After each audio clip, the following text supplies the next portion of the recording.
Think about what the phrase increase by 400% means. It means the new amount equals the original plus 4 times the original.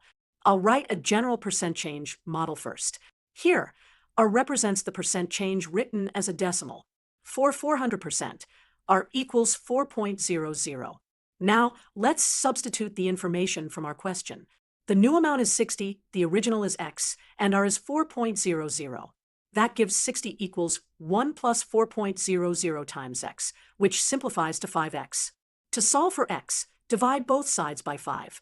So X equals 60 over 5, which is 12. To see this visually, think of 60 as 5 equal copies of X, 1 original copy and 4 extra copies from the increase. So each copy is 12, which matches choice A. Key idea: increasing a quantity by k 100% multiplies it by 1 plus k. For 400%, multiply by 5.